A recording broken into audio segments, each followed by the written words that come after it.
الحمدللہ الذی بدیع السماوات والارض وشکر للہ الذی جعل الشمس ضیاء والقمر نورا. احمد محمد مصطفیٰ خیر الورا نور الہدا فخر الرسل والانبیاء صدیقہ اہل الصفا فاروقہ المجتبی عثمانہ عین الحیا المرتضی بحر الکرم. ادھر صدیق اکبر پر صداقت ناز کرتی ہے، ادھر فاروق اعظم پر عدالت ناز کرتی ہے، ادھر عثمان غنی پر شرافت ناز کرتی ہے، علی المرتضی پر شجاعت ناز کرتی ہے، حسین ابن علی پر شہادت ناز کرتی ہے. زہرا و طاہرہ ہیں طہارت کو ناز ہے، زہرا و عابدہ ہیں عبادت کو ناز ہے، زہرا کے ہر قیام پہ قدرت کو ناز ہے، گو خود نہیں امام امامت کو ناز ہے. من ندانم عز و شان اہل بیت، من ندانم عز و شان فاطمہ، کعبہ من آستان فاطمہ. اما بعد فاعوذ باللہ من الشیطان الرجیم بسم اللہ الرحمن الرحیم. قل ان کانت لکم الدار الآخرۃ عند اللہ خالصۃ من دون الناس فتمنوا الموت ان کنتم صادقین ولن یتمنوہ ابدا بما قدمت ایدیہم واللہ علیم بالظالمین. صدق اللہ مولانا العظیم وصدق رسولہ النبی الکریم الامین. الصلاۃ والسلام علیک یا رسول اللہ وعلی آلک وصحابک یا حبیب اللہ. حضرات ذی وقار معزز سامعین حضرات، آج 29 جنوری بروز جمعہ ہمارے گروپ کا غالباً 7واں لیکچر ہے اور سیدنا حضرت ابوبکر صدیق رضی اللہ تعالی عنہ کے فضائل پہ آج تیسرا لیکچر ہے. ہم اپنے پہلے لیکچر میں عرض کر چکے کہ حضرت سیدنا ابوبکر صدیق رضی اللہ تعالی عنہ کا اصل نام عبداللہ بن عثمان اور آپ کے القابات میں صدیق اور عتیق معروف ہے. آپ رضی اللہ تعالی عنہ کی کنیت ابو بکر ہونے کی کچھ وجوہات ہیں. عربی زبان میں بکر جوان اونٹ کو کہتے ہیں، جس کے پاس اونٹوں کی کثرت ہوتی یا جو اونٹوں کی دیکھ بھال اور دیگر معاملات میں بہت مہارت رکھتا، ماہر ہوتا، عرب لوگ اسے ابو بکر کہتے تھے.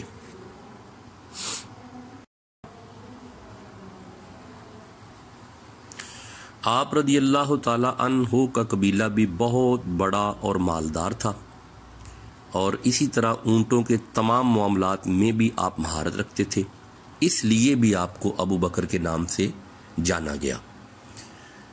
دوسرا نقطہ یہ ہے کہ عربی زبان میں ابو کا معنی ہوتا ہے والا اور بکر کے معنی ہوتے ہیں اولیت کے، یعنی ابو بکر کے معنی ہے اولیت والا.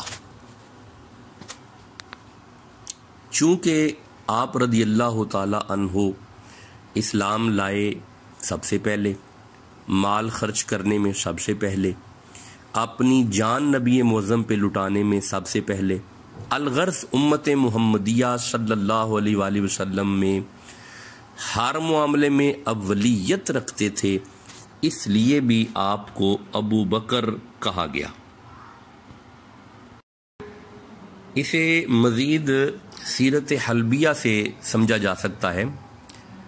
سیرت حلبیہ میں ہے کہ کنیہ بی بکر لابتکارہ الخصال الحمیدہ، یعنی آپ رضی اللہ تعالی عنہ کی کنیت ابو بکر اس لیے ہے کہ آپ شروع سے ہی خصائل حمیدہ رکھتے تھے. آپ رضی اللہ تعالی عنہ کے دو لقب زیادہ مشہور ہیں، ایک عتیق اور دوسرا صدیق. عتیق پہلا لقب ہے، اسلام میں سب سے پہلے آپ کو اسی لقب ہی سے مقلب کیا گیا. حضرت سیدنا عبداللہ بن زبیر رضی اللہ تعالی عنہ سے روایت ہے کہ حضرت سیدنا ابو بکر صدیق رضی اللہ تعالی عنہ کا نام عبداللہ تھا. نبی صلی اللہ علیہ وسلم نے فرمایا انت عتیقم من النار. یہ صحیح ابن حبان میں حدیث موجود ہے. اسی طرح سیدہ عائشہ صدیقہ رضی اللہ تعالی عنہا سے روایت ہے کہ میں ایک دن اپنے گھر میں تھی، رسول اللہ صلی اللہ علیہ وآلہ وسلم اور صحابہ اکرام علیہم رضوان صحن میں تشریف فرما تھے۔ اچانک میرے والد گرامی حضرت سیدنا ابو بکر صدیق رضی اللہ تعالی عنہ تشریف لے آئے تو نبی معظم رسول انسانیت نبی مہربان صلی اللہ علیہ وآلہ وسلم نے ان کی طرف دیکھ کر اپنے اصحاب سے فرمایا، من ارادہ ان ینظر الی عتیق من النار فلینظر الی ابی بکر، جو چاہتا ہے کہ ہم دوزخ سے آزاد شخص کو دیکھیں تو وہ ابو بکر کو دیکھ لے۔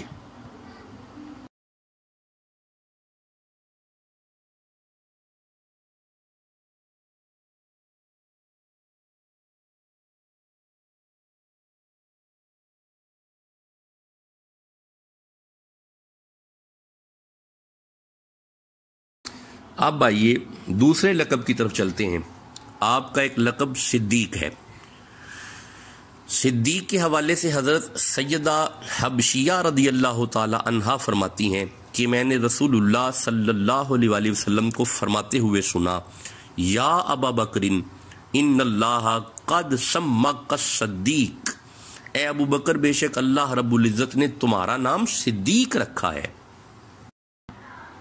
آئیے اسی بات کو اگر تھوڑا آگے لے کے چلیں تو ام المؤمنین حضرت سیدہ عائشہ صدیقہ رضی اللہ تعالی عنہا سے روایت ہے کہ جب حضور نبی اکرم صلی اللہ علیہ وآلہ وسلم کو مسجد حرام سے مسجد اقصیٰ کی سیر کرائی گئی تو آپ صلی اللہ علیہ وآلہ وسلم نے دوسری ہی صبح لوگوں کے سامنے اس مکمل واقعہ کو بیان فرمایا۔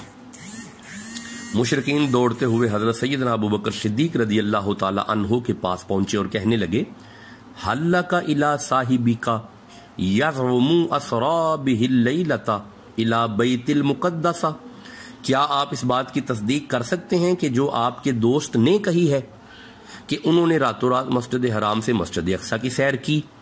تو آپ نے حضرت ابو بکر صدیق رضی اللہ تعالیٰ عنہ نے فرمایا، کیا آپ صلی اللہ علیہ وسلم نے واقعہ ہی یہ بات فرمائی ہے؟ انہوں نے کہا جی ہاں۔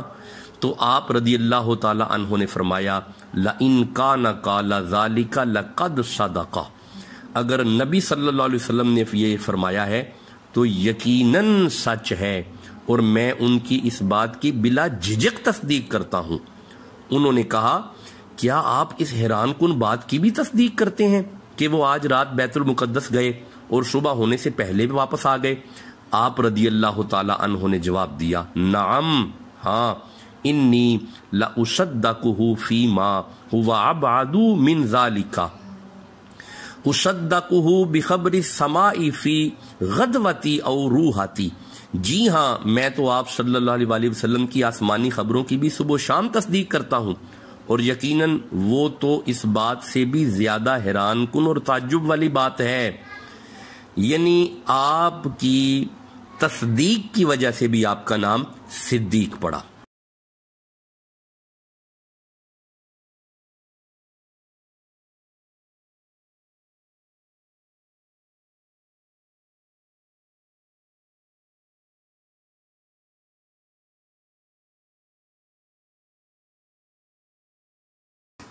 اب آئیے آپ کے تعارف کے بعد اگر آپ کے اوصاف حمیدہ کی طرف جائیں تو جناب حضرت سیدنا ابو بکر صدیق رضی اللہ تعالی عنہ کو یہ سعادت حاصل ہے کہ آپ اپنے گرد پھیلی ہوئی گمراہیوں، غلط رسم و رواج، اخلاقی و معاشرتی برائیوں سے پاک صاف ہونے کے ساتھ ساتھ اوصاف حمیدہ سے بھی متصف تھے۔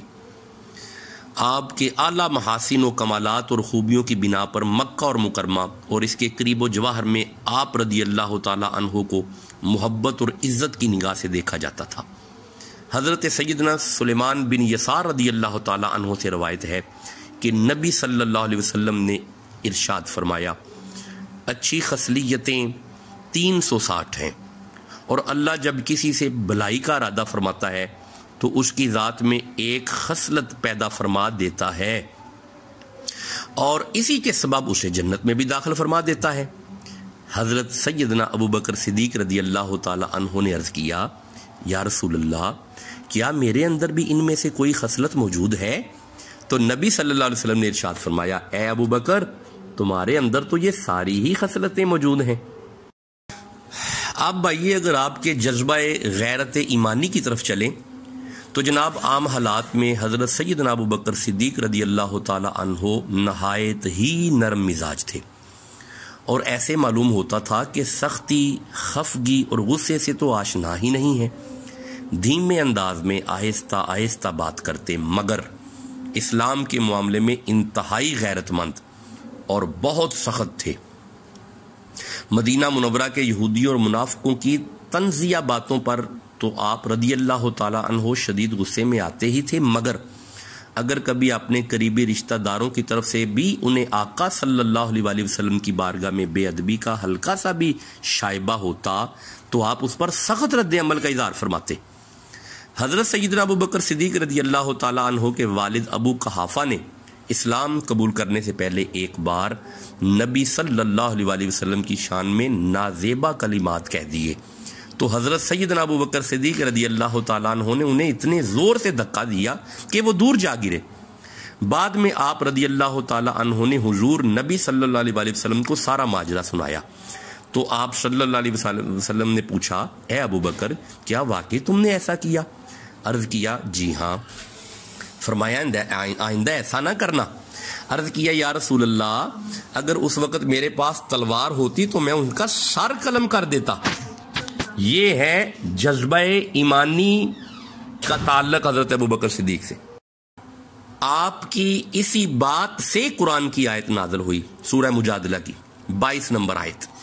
ارشاد ہوا بسم اللہ الرحمن الرحیم لا تجد قوم یؤمنون باللہ والیوم الآخر، خبردار ایمان سے اس کا کوئی تعلق نہیں جو یوم آخرت پہ ایمان نہیں رکھتا، یوادون من حاد اللہ ورسولہ، اور اللہ اور اس کے رسول کے دشمن کو اپنا دوست سمجھتا ہے، وَلَوْ كَانُوا آبَاءَهُمْ، وہ اس کا باپ ہی کیوں نہ ہو، او ابناءہم، اس کا بیٹا ہی کیوں نہ ہو، او اخوانہم، بھائی ہی کیوں نہ ہو، او وشیرتہم، کوئی رشتہ دار ہی کیوں نہ ہو۔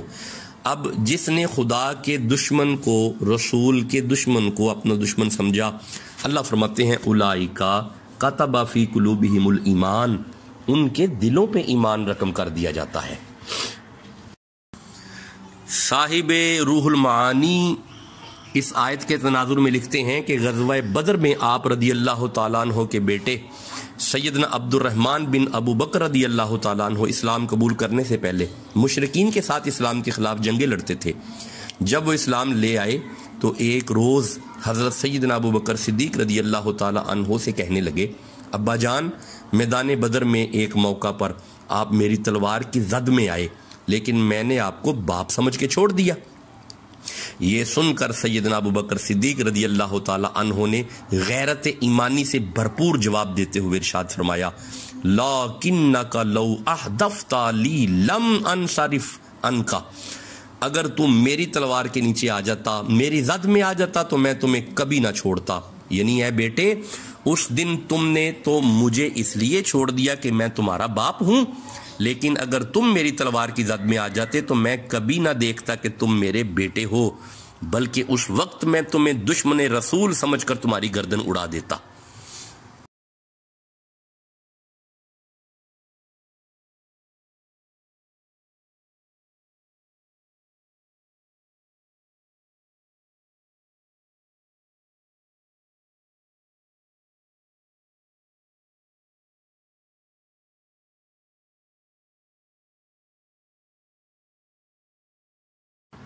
یعنی حضرت سیدنا ابو بکر صدیق رضی اللہ تعالی عنہ کا ہر معاملہ آقا صلی اللہ علیہ وآلہ وسلم کی محبت کی خاطر ہوتا تھا، اور آپ رضی اللہ تعالی عنہ اس معاملے میں اپنے والدین، اولاد وغیرہ کا بھی لحاظ نہ فرماتے تھے۔ بعد از وصال مصطفیٰ جب آپ منصب خلافت پہ آئے تو حضرت عمر نے عرض کی کہ یا سیدی لوگ آپ کو دور دور سے ملنے آتے ہیں، آپ اپنے کاروباری معاملات میں شہر سے باہر ہوتے ہیں، آپ تشریف فرما رہے ہیں اور آپ کا وظیفہ لگا دیتے ہیں بیت المال سے۔ تو آپ نے فرمایا کتنا وظیفہ لگے گا؟ حضرت عمر نے عرض کی یا ابا بکر آپ حکم کریں۔ آپ نے فرمایا نہیں، آپ ایسا کریں، مدینہ میں دیکھیں کہ ایک مزدور کی جتنی تنخواہ ہے میرا بھی اتنا ہی وظیفہ لگا دیں۔ حضرت عمر نے عرض کی آپ اتنی تھوڑی تنخواہ میں گزارا کیسے کریں گے؟ اور آپ نے فرمایا یا عمر جس طرح ایک غریب گزارا کر رہا ہے تو ابو بکر بھی گزارا کر سکتا ہے۔ جناب دیکھ لیں ریاست مدینہ کے دعوے دار تو 2 لاکھ میں بھی گزارا نہیں کر پا رہے۔